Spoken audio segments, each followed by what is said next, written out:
The Vera Tommy Show. The Vera Tommy Show. The Vera Tommy Show. The Vera Tommy Show. Let's talk about it. Let's talk about it. Let's talk about it. Let's talk about it. Let's talk about it. Let's talk about it. On the Vera Tommy Show. Let's talk about it. Yeah.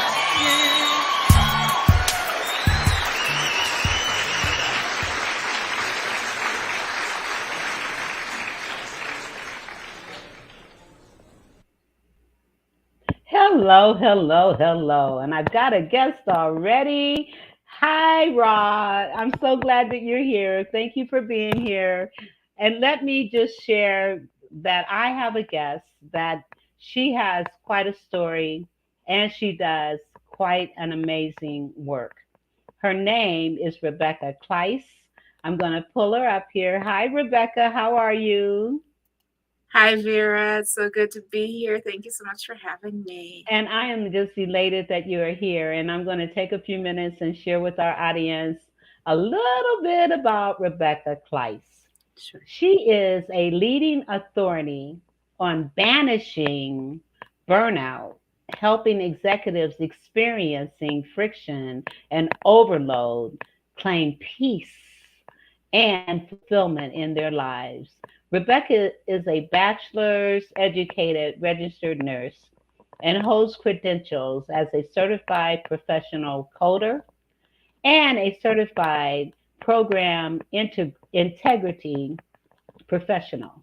She has received numerous accolades for her work during COVID-19 public health emergency, including a certificate of recognition and a challenge coin from the state of Wisconsin Department of Health Services and a certificate of appreciation from the U.S. Army. Congratulations, Thank you. 78th Training Division. After running on the corporate hamster wheel for 20 years, chasing the next big career step, what she calls a what, Rebecca now helps humans facing burnout to reclaim their root purpose, what she refers to as the why, so they define their freedom, their joy, and success on their terms. She is the creator of the Soul Alchemy Cycle, founder of Cleopatra Seeds, and author of When What Gives Way to Why.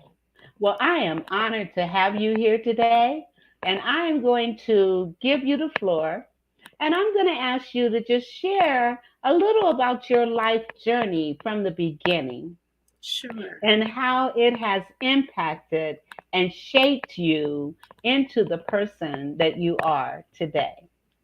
Absolutely.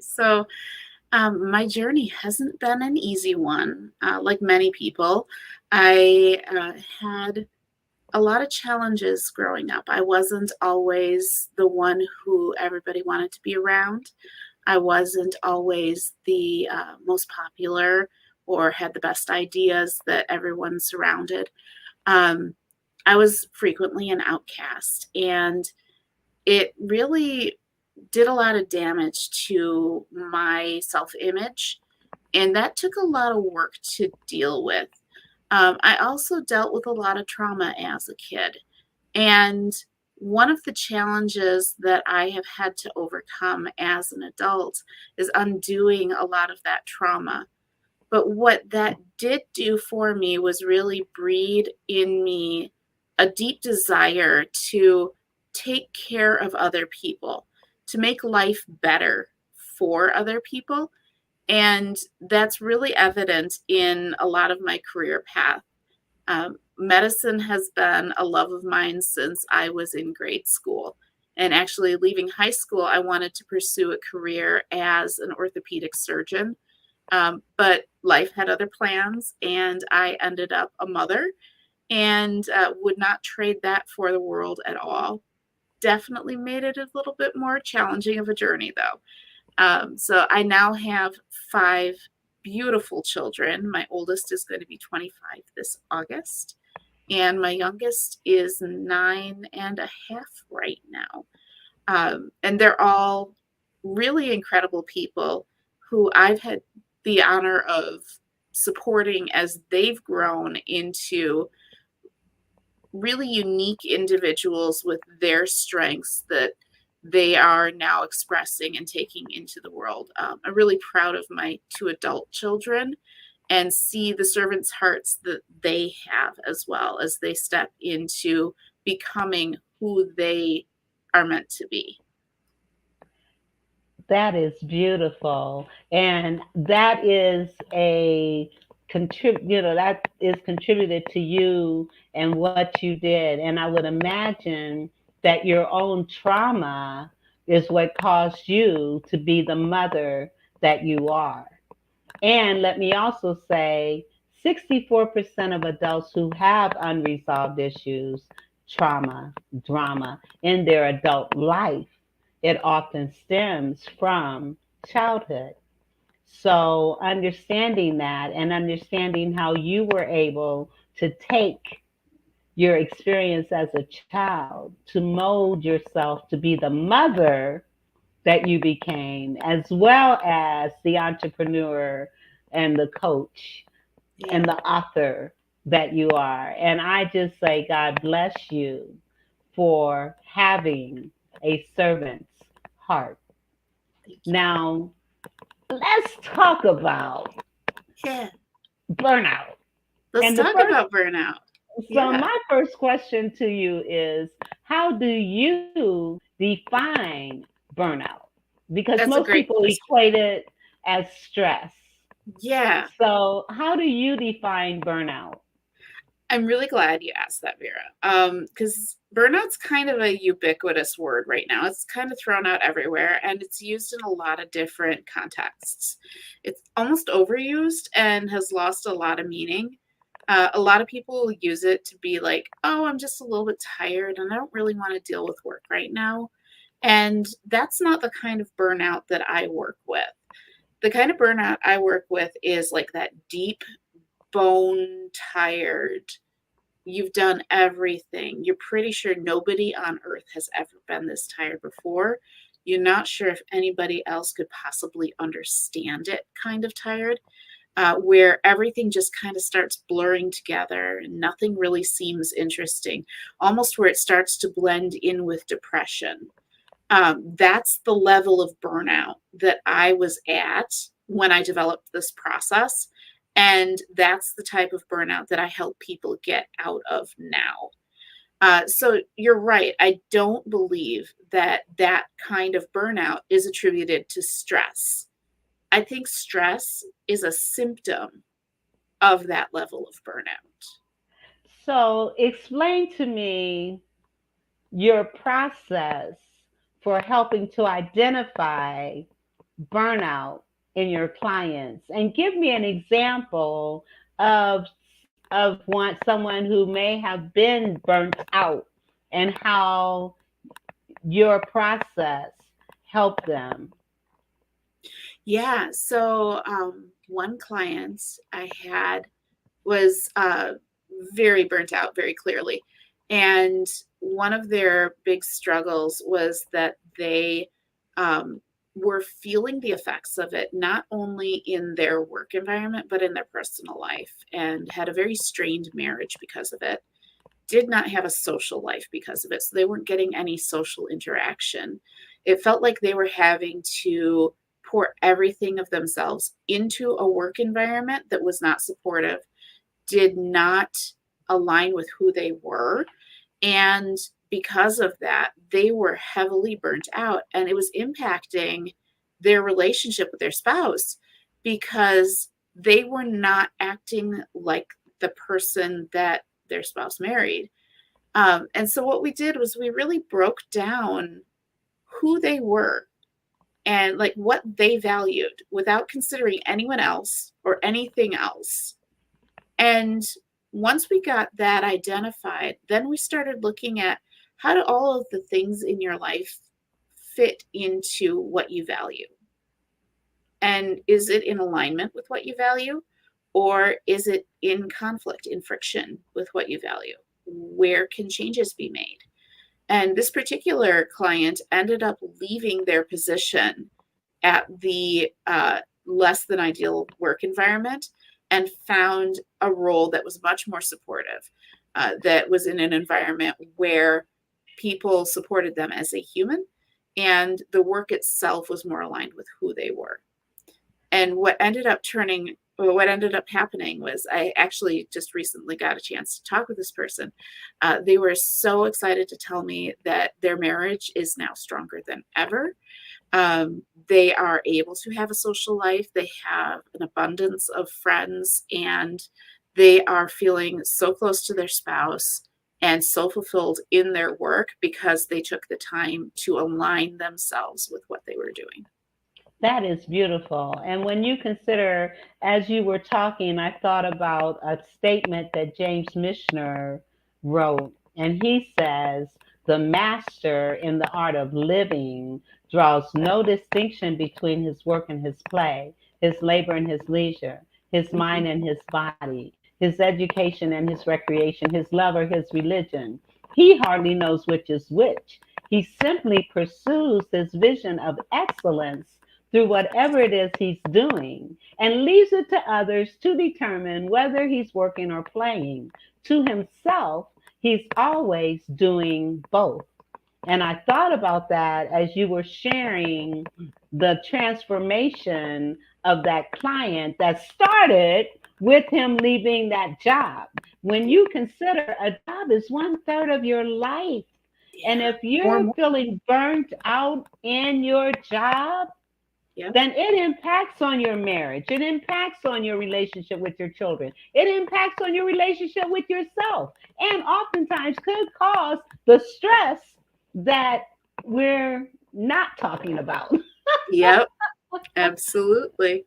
And so in looking at your process, and I know a part of your process is called alchemy. Yeah, so the soul alchemy process, Yes, or the soul alchemy explain that. cycle. Sure. So this actually came from my brother-in-law, who's an amazing human. We were talking through as I was going through this process and building it for myself, because I built it for myself so that I could get out of that deep level of burnout, and then wrote the book around it so that I could share it with other people. And as I was explaining to him how I had gone through the process, he's like, that sounds a lot like alchemy. And so I asked him to explain that a little bit. And, we were really talking about what are the 4 steps of alchemy. You've got deconstruction, you've got purification, you've got transmutation, and you've got rebuilding. So you got to break it down. Sure. Repeat those. Deconstruction, purification, transmutation, and rebuilding. Purification, Transmutation. Yep. And rebuilding. And rebuilding. And I want us to break this down, okay? Sure. So that our audience, those that are here now and those that will be listening later, can better understand. Absolutely. Okay. So I'll explain exactly how this applies to this process that I went through. So the deconstruction piece is about deconstructing what you think you know. So we all know a lot, and we don't all know everything, which means that there's going to come a time when we're butting our heads up against a wall because we believe something and it's not reality. And we need to take a step back and examine that belief so that we can really get to the heart of the matter. So in this case, we are deconstructing what we think about burnout. Burnout doesn't come from stress, like we've been taught. Stress is a symptom of burnout, but it's not the root cause. Okay, that's awesome. Okay, all right. Keep talking. Okay, so if we step into purification, then we're going to purify our thoughts and our language around how we speak about ourselves. A lot of times we're speaking about ourselves and we're thinking about ourselves in a very critical manner. And when we're thinking about ourselves and speaking about ourselves in that critical manner, we are doing ourselves dirty. We are not giving ourselves the grace and the credit that we have been granted by our Creator. We are not giving ourselves the accolades that we have earned. We are not taking a step up and claiming the place that has been prepared for us. Wow. Can you say that again? Yeah, we are not stepping up and claiming the place that has been prepared for us. Wow. So when we think and speak about ourselves in a critical manner, we are not allowing ourselves to be all that we can be. Exactly, exactly. So we have to purify our language and our thoughts and think about ourselves as the amazing creatures that we were created to be. We were created in the image of God. Yes. Why Yes. would we like diss on that? Yes. And when we think about being created in the image of God and recognizing that the Spirit of God is within us, Yeah, then the burnout can be remedied. it can. I'm going to take a step back though. So Okay, I go ahead. said I said that stress isn't the root cause of burnout, right? So where do you think the root cause is? What do you think it is? I think the root cause is our thoughts and our mindset and our beliefs. Am I right or wrong? You're very close. You're very, Okay, you very tell close. us. So your thoughts and your beliefs are integrally tied into it. And it is essentially a myth that we have all bought into as a society, that our individual values, our individual worth as humans is tied directly to what and how much we produce. And in actuality, that's what causes stress and burnout, right? Exactly. Exactly. So So if we're what not, is it? Go ahead. yeah, if we're not tying our personal worth to that idea that we have to produce more and we have to produce better all the time, we're releasing ourselves from the stress of being tied to that. Wow. So how does a person get past that? Yeah. So my pastor growing up once told me, I actually told the whole congregation, I just picked it up because I thought he was talking directly to me at the time. I was feeling convicted. And what I heard was, when you are getting rid of a bad habit, you have to replace it with something good, or the bad habit is coming right back. You Yes. have to replace it with something stronger than the bad habit, or the bad habit's coming right back. So what do you replace it with? You tell us. Okay. So that goes into the third step, the transmutation. So what we're doing is we're transmuting the way we see the world, transmuting the way we interact with the world, rather than being chained to this idea of my personal value, my personal worth is directly connected to what and how much I produce. My personal value, my personal worth is directly connected to the fact that I exist. I love it. Now, for some of our audience who may not clearly understand what transmuting and Mm-hmm. transmutation is, can you explain it a little Yeah, better? sure. So transmutation is essentially taking something, breaking it down into its constituent parts, and turning it into something else. So you're And you taking this belief, right? And you're flipping it on its head and turning it into something else that is rooted in reality. and now there may be some people that are saying, but I don't understand. I feel like I'm okay. I just get overwhelmed sometimes. Yeah. Yeah. So I'm not understanding how me being overwhelmed sometimes is impacting and causing the burnout. Right. Because when you're overwhelmed, it's a subconscious connection. You're not saying that, yes, my value is absolutely always tied to how much I'm worth, but it is subconscious. It's built into our society. What you produce and how much you produce is tied to your paycheck. Your paycheck then decides what you have access to in the world, what resources you have access. Do you have access to good food? Do you have access to housing or good housing? Do you have the ability to buy comfortable things? Or are you stuck scraping by? Let's talk about that.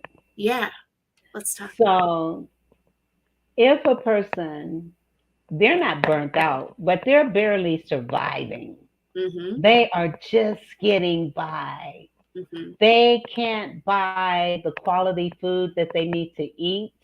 Mm-hmm. They may not even be able to purchase necessities because they're surviving. Rent is due, Mm-hmm. bills got to be paid. And Mm-hmm. so, talk about that. And how do we get past survival mode? Yeah. So I'm going to go way back from that. And I want to come back to the individual level on this.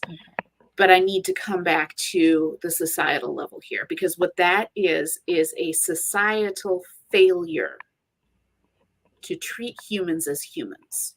Yes.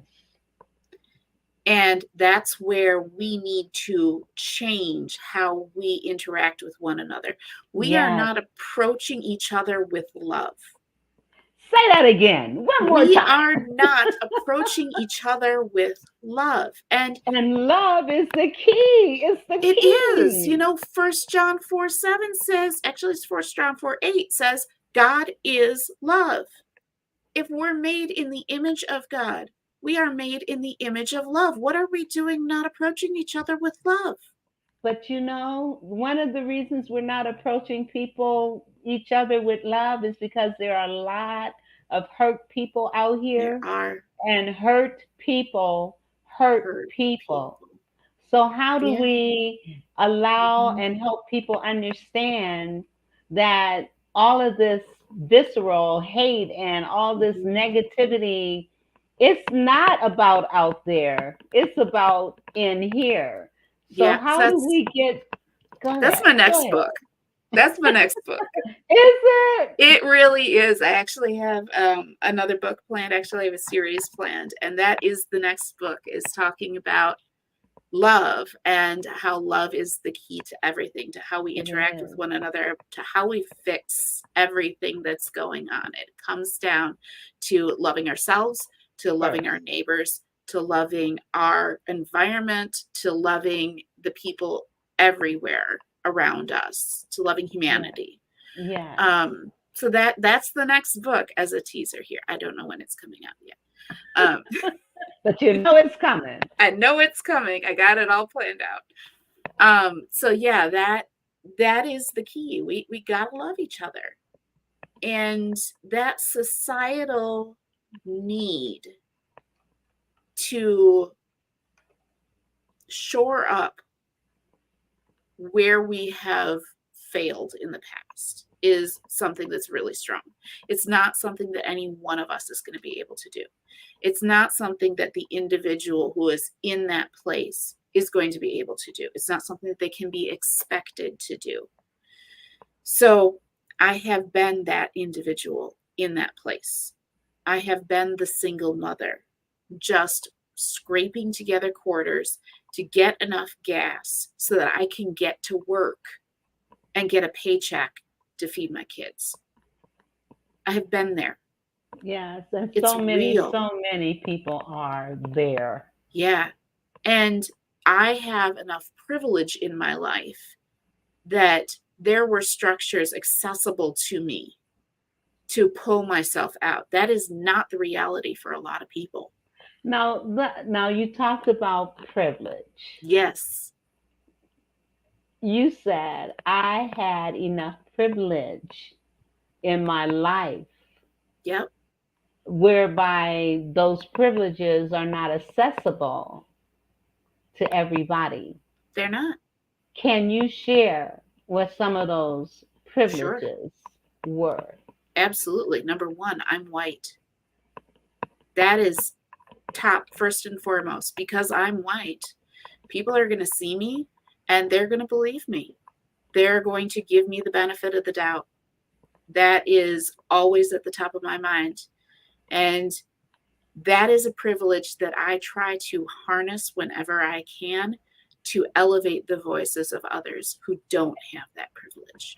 And being white is considered an unearned 100%. privilege. 100% It is an unearned. unearned privilege. Yeah, I didn't earn this skin. Right.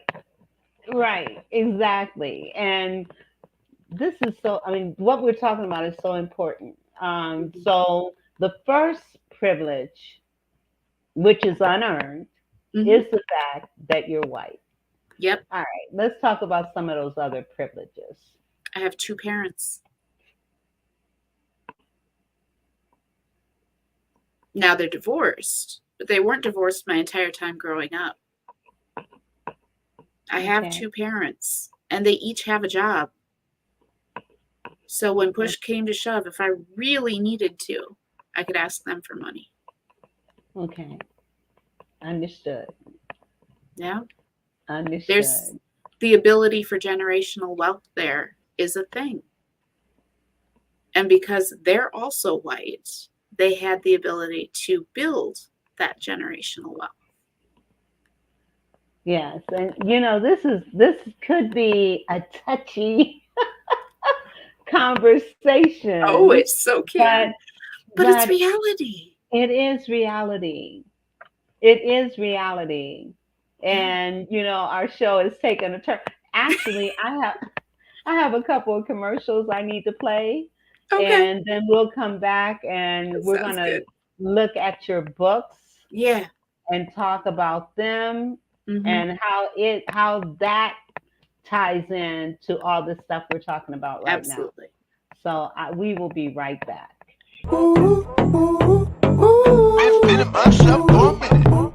Hallelujah.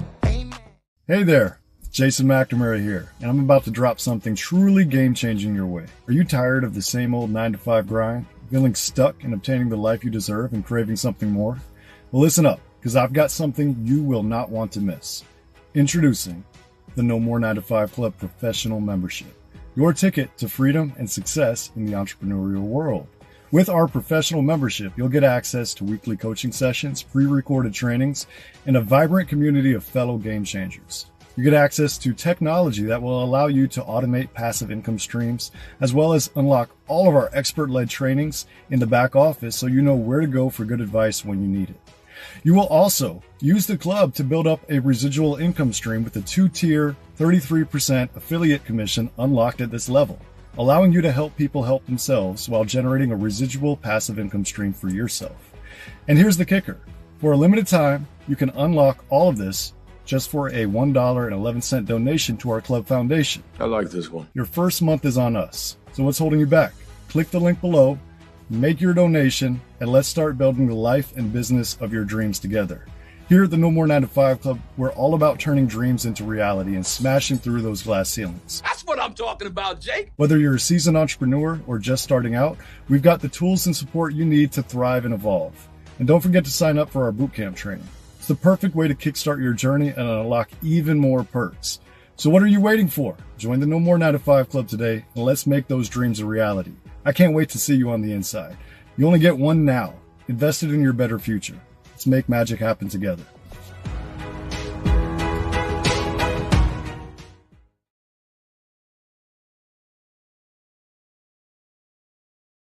Let's make magic happen together. Let me tell you about No More 9 to 5. No More 9 to 5 is a networking, masterminding group that looks at helping people who may be on a job or may have their own business look at ways to generate additional residual income while also giving tools and resources and trainings with their network. And you can join for $1.11. No more 9 to 5. You do not want to miss. Go to this link that I have put in the comments, and it's bit.ly/no more 9 and the number 2 5 VT. Check it out. Join us and be inspired, encouraged, motivated, uplifted, and look at ways of additional residual income. No more 9 to 5. Now I have enough. Mama Knows creates high quality products that are available to be used on multiple textures of hair. Her goal is to bridge the gap to stop people from having to use multiple products because of families with multiple hair types. Her products are currently being used on men, women, children of all ethnicities. Mama Knows products are available at www.mamaknowsproducts.com. That's www.mamaknowsproducts.com. You can also find her on Instagram at Mama Knows Products because, you know, Mama knows what you need.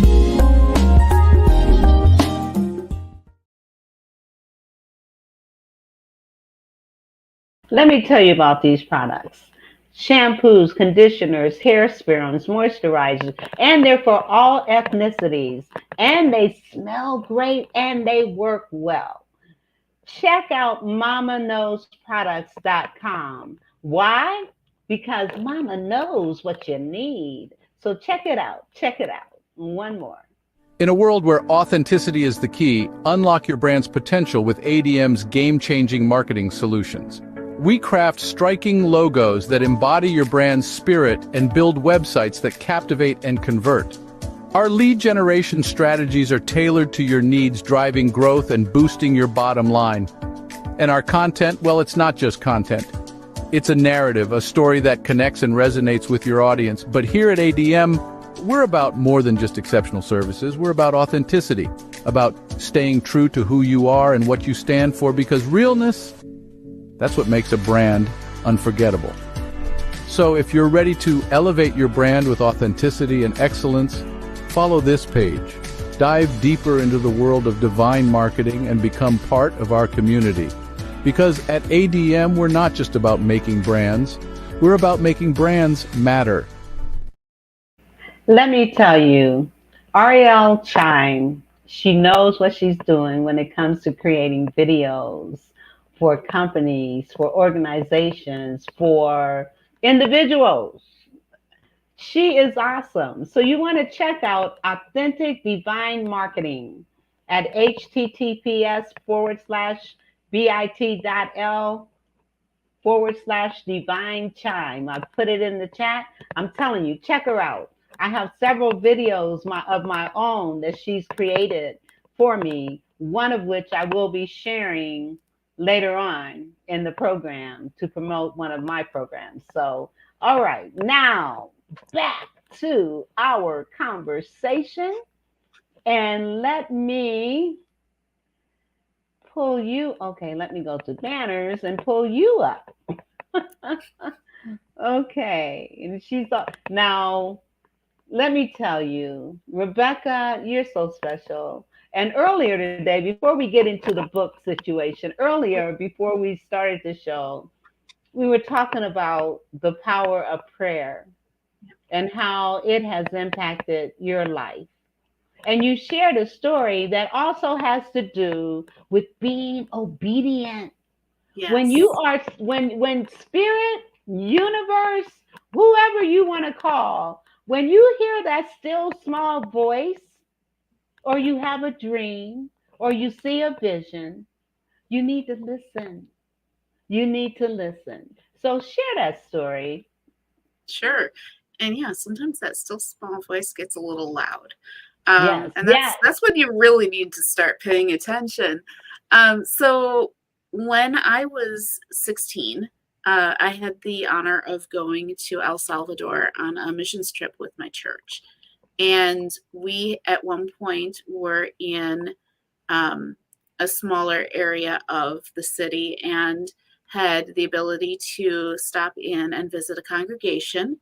And the missionary we were working with had a really compelling story, and he was invited to share that story with the congregation. And so I was sitting in a pew right next to the aisle, and I have ADHD. I'm a little impulsive from time to time. So at one point, I had looked across the aisle, and there was a man sitting there who had a rag in his mouth. I wasn't really sure what to make of it, but turned, faced forward, trying to be very respectful of both the missionary and the congregation whose house we were visiting. And I heard a voice say, "Go pray for him." And I'm thinking this is just one of my impulses. So I'm like, nope, I am going to sit here. I am going to be respectful. I am going to be quiet. I am not going to do anything. I'm just going to sit here. And then I heard a little louder, "Go pray for him." And I said, nope, I'm going to sit here. I'm just going to be the person I'm supposed to be. I am going to sit on my hands, and I am not going to do anything because I don't want to be that impulsive person. And then I heard a loud voice say, "If you don't go pray for him, he's not going to get another chance." And okay, Lord, I'm listening. So I, as quietly as I could, as undisruptively as I could, worked my way across the aisle and knelt down next to this man and put my hand on his shoulder, raised my other hand, and just started praying. And at one point, I felt this jolt of energy go through my right hand, across my body, through my left hand, and into his body. And he jumped. And then he turned and looked at me and speak a lot of Spanish at the time, just enough to get by. And we had translators there, so it was okay that I didn't speak a lot of Spanish. But I just smiled at him, said, "Dios te bendiga," and went and sat back in my seat. Thought nothing of it. Figured we'd just finish out the service and we'd go back to our mission and I'd get to go to bed. So I was starting to feel a little tired by that point. And service ended. We all stood up. And there's a woman who was standing next to him, or sitting next to him in the pew. And she came over and she just started grabbing my shoulders and speaking to me in very rapid Spanish. But like I understood her. And she said, "He was blind and now he can see. Thank Wow. you." And it hit me. I Wow. was a little bit of shock because that's not at all what I expected to happen. You're in the day-to-day mundanities and you don't expect that kind of stuff to happen in your life ever. That is amazing. And the fact that your prayers opened a blind man's eyes. And just think, had you not been obedient, he would still be blind. Yeah. So thank you for being obedient. Absolutely amazing story. Amazing story. Now, let's talk about your books. Sure. I like my books. Okay. Yes. Now, we have, first, we have the hardback, Sure. Yep. and that is When What Gives Way to Why. Yes. This is, What made you have that title? it came to me in a dream. Wow. I was in my dream, I was at a book signing, and I looked at the cover, and that was the title. And I knew that that's what I needed to name my book. Oh my goodness. Oh my goodness. Now that's the hardback, but Yep. you also have a paperback. I do, yes. So the paperback's pretty new. That just came out a couple months ago. And then you have included a workbook. Yes. So both the hardcover and the paperback have 13 exercises throughout the course of the book that walk everybody through that soul alchemy cycle. So all 4 of those steps, from the deconstructing your beliefs through the purification of your thoughts and your language, through transmuting your beliefs, and then through rebuilding your reality. And so the companion workbook is designed to make that process even easier. It took those 13 exercises and built out really solid worksheets around them. I do have some of these worksheets available on my website for free, so anybody can just go and download them. But the full 13 exercises are available in the companion workbook. And there are even, I think there's one exercise where you're supposed to cut papers out of the book and like cut out shapes and move them around and stuff. Oh my goodness. Make it a little fun. Yeah, so you can go to http://www.liveinyourrhythm.com and pick Yeah. up those worksheets.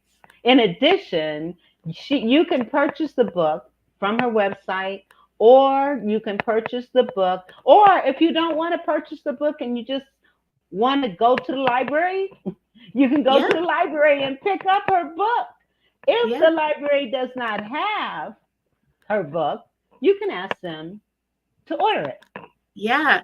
And so I will clarify that the books and the worksheets are both on the website store. So that cleopatraseeds.com/store is where you can go and find both the books and the website. I'm sorry, the worksheets. The Live in Your Rhythm is actually an offer I have for all of your listeners today.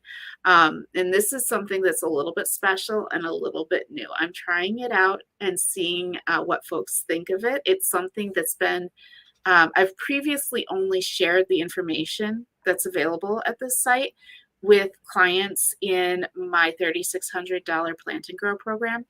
And it's been so life-changing for them that I needed to just make it more widely available. So what I'm offering for your listeners is an exclusive 3-episode podcast. It's a complete series. It's just over an hour in total runtime. And it'll help you take the first steps towards managing your overwhelm and living in your rhythm. Wow. Yeah. So if you're somebody who, like I have been in the past, is chronically double, triple, or even quadruple booked all day long, this is going to give you some simple, concrete steps that you can take immediately to clear everything away that doesn't add to your effectiveness. So go to liveinyourrhythm.com and get her show, her podcast. Yeah. Yep. You can sign up there and it will send you an email. I'm still testing out those email links. So if it doesn't send it to you right away, just give it a little time and it should send it to you not too terribly long after. Awesome. Well, I'm putting that in the comments for people to get. And also, if someone wanted to have a consultation with you. Sure. Yeah. Let me put this up. Yeah, so that's another exciting new project that I'm doing. I'm shifting away from one-on-one counseling and moving more toward a community. And the reason I'm doing that is because I don't want to necessarily contain the lessons that we're learning in a one-on-one. We can all learn from each other really effectively. And so, as we are learning lessons, I want to make sure that everybody has access to that same information. So, I'm building this community right now where people can go through this whole soul alchemy cycle with me, with regular weekly support on phone calls, as well as daily support in the community via message. So there's a chat board in there, as well as some curriculum that has assignments and homework to go through. And then there's a calendar that shows you where all of the different phone calls are. It's so exciting. I'm really Oh, I excited am about this new excited for platform. you. So where is is it on social media, or is it a standalone? It is a standalone. And so that's what we're looking at for if you're interested in it, because not everyone's going to be a good fit for the community. We want to keep it a real tight, safe place where people are comfortable being themselves in that group, where they don't feel like they have to censor themselves as they're doing this deep exploration of who they are. So, really encourage folks, if you think this fits you, book a consultation call with me. Let's sit down and talk through if it's the right fit for you. And if so, I will get you connected in with that community. Amen. Awesome. And I do have the link in the comments, but you can go to https:// hercalendly.com/r at Cleopatra Seeds. Tell me, okay, how did you get the name Cleopatra Seeds, and what does that mean? Yeah, so if you look at the book cover again, the art that's on there is a phoenix, but one of the wings is a leaf. So that's the official logo for my company. And that was created for me about 5 years ago by a friend who was actually creating it for a different project that I was working on, but it just kind of sat around and wasn't really doing anything. When this project presented itself and the soul alchemy piece came to be, the phoenix and its rebirth is frequently associated with alchemy. So it felt like a natural fit there. Oh, awesome. Yeah. Awesome. And then as I was starting to think about, okay, how do I want to build the business? How do I want to brand and associate my business and our mission with, a picture, an image? I knew that I wanted growth in there because we are all about growth. We're about building ourselves up from the ashes, essentially. So this whole idea of the phoenix kept coming back. And I don't know how much you know about Cleopatra. She's kind of this mythical figure almost. She's this Greek Macedonian queen of Egypt from this lineage of Macedonian rulers. And they all spoke Macedonian. But she took it on herself to learn 8 languages, including Common Egyptian, which none of the other Macedonian rulers did, so that she could go out in the streets and commune with her people and learn from them what their lives were like. And so she could be a good ruler, right? I mean, that servant ruler heart kind of thing again. She was a brilliant military strategist, which a lot of people don't know about her. She No. was a prolific author. She wrote so many books. We lost basically all of them when the Library of Alexandria burned down. But she was a prolific author. She dabbled in alchemy, trying to understand why things worked the way they did, and if she could change one thing into another. She was one of the most brilliant scientific minds of her time. Wow. See, I didn't But know any of this about right? her. So all of this knowledge about her is kind of buried. It's all below this surface level knowledge of she had this affair with Mark Antony and Julius Caesar, and she died by the asp bite. That's basically all anybody knows about her. And she was beautiful, and she ruled Egypt. And But she there was was a woman of color. well, she wasn't actually. She was because she was Greek Macedonian. Oh, She okay. I got she was you. European. Um, Okay. which is why the Macedonian rulers refused to learn the common Egyptian. There was a little racism going on there. They Yeah. didn't want to deign to learn, a language that was lesser than themselves. Wow. Yeah, but she's like, no, I'm going to get in there and I'm going to learn this stuff. Yeah, she's just an incredible human that we Wow. don't give enough credit, which is so common for women, right? We don't get enough credit for all of the things that we do. We've got this surface level image that everybody sees, but they don't understand all of the depths of us. And so when we're talking about seeds and growth, I think about that saying that they tried to bury us, but they didn't know we were seeds. Yes, I love that. Yes. So that Oh, with Cleopatra and all of that hidden knowledge, that hidden energy, building and fostering growth within the confines of this community that we're now building. That's oh, what that's all kind of went into beautiful. that. That's beautiful. Rebecca, you have such a beautiful spirit. You really do. And your love, you exude love because you're giving. You did say that we talked about purpose as well. Yeah. Yeah. So I want to take a few minutes to talk about purpose, and I would love Sure. for you to share what you feel your purpose is. Yeah. And I can share what I feel my purpose is too, but you go ahead. Absolutely. So the third step, because we didn't get all the way through the alchemy steps. So the third step, that transmutation, we're changing what we believe about ourselves. The end result of that, and then what that leads into for that fourth step of rebuilding, that is the purpose. That is kind of the crux of all of this. And a lot of people think of a purpose as something to do. It's a goal. It's something that is there to be accomplished. And I choose not to look at it that way.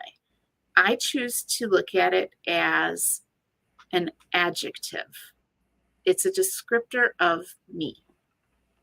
When I say my purpose statement, you should know everything you need to know about who I am as a person. And it's rooted in my values. So my purpose statement, and everybody's is going to be different because it's going to be based on who they are as a human. Yes. But my purpose statement is 6 words. It's fight wisely, share freely, love recklessly. I love it. Fight wisely, share freely, love recklessly. I love it. Well, mine is uplift, encourage, motivate, inspire, educate, and encourage. Those are You do mine. those things too. I mean, we've not known each other for a terribly long time, but Right. I feel all of that coming from you too. So you are living your purpose right now. I do believe I'm living my purpose right now. And for a long time, I didn't know what my purpose was. And so many times Right. people don't know what their purpose is Yeah, and understand it's an adjective. yeah, It's not a thing, exactly. it's an It's not a thing to adjective. do. It's who you are. I love it. And I have a commercial regarding one of my purposes. So let me play that right quick and then we will be right back. So give me 1 minute here. Let me pull it up. And what I'm sharing was actually created by Authentic Marketing, Ariel. And I'm really proud of what she did to help me promote what I'm trying to promote. Very So cool. I'm trying to, I thought I had pulled them all up so that they would all be in one place, but I guess I didn't. So let me go to it, and we will be right back. Father, provider, protector, role model for a son, the image of the man that will be the husband of your daughter when that time comes. What's best for your children should be concern number one, regardless of any obstacles a father must overcome. Sometimes the injustices of our society towards many of our fathers can make it hard to stand, but you gotta stand and be a man and a father to your children in every way you possibly can. Demonstrate their worth through you by the words that you say and the things that you do. Don't ever put your children down or call them out of their name. They may become whatever you claim. Lift them up to higher ground. Let their inner beauty be seen, be found. Show them and tell them how special they are. Be the light.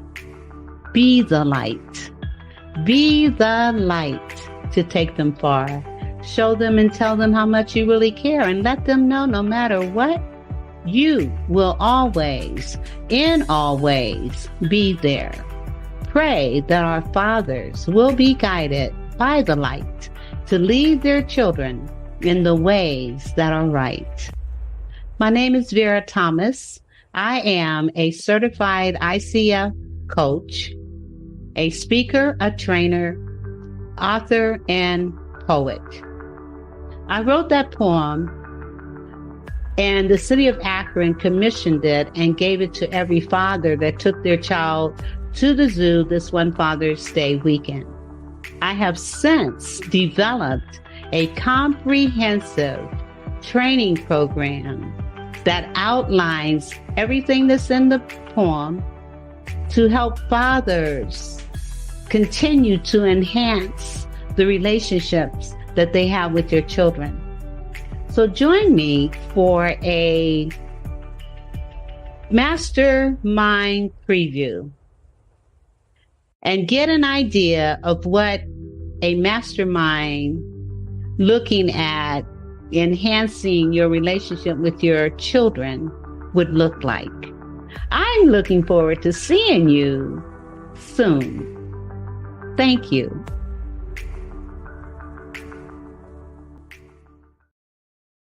The preview of the mastermind is on June 29th. You can get tips for fathers and register at the same time. So click on bit.ly/tips for fathers and get the tips and register for a 90-minute mastermind for fathers, and it's called Nurturing Relationships, Strengthening Bonds. So join me on June 29th. I'm doing two different ones, one at 11 a.m. Eastern Standard Time, and again at 7 p.m. Eastern Standard Time.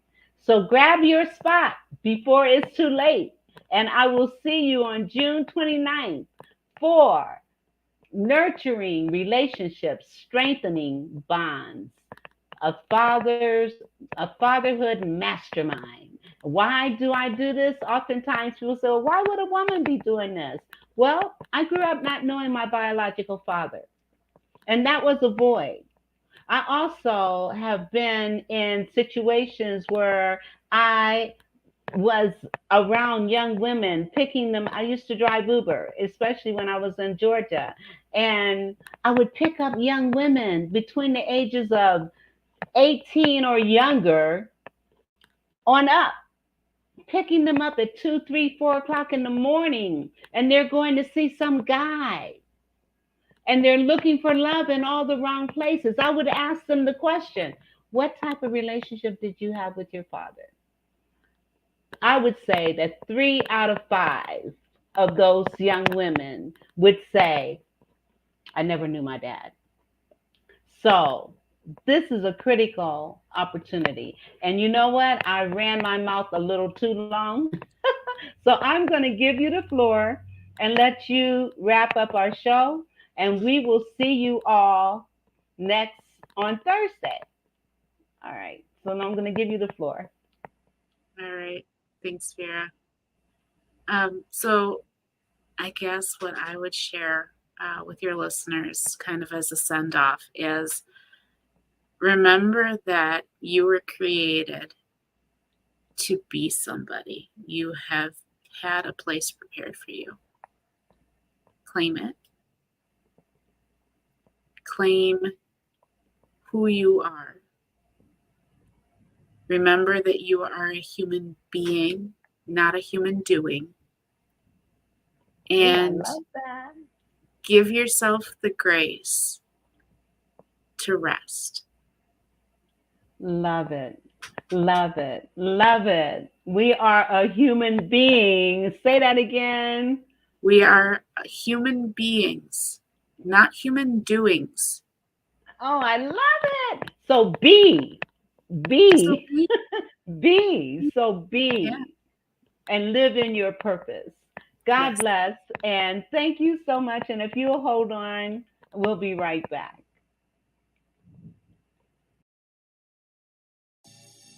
The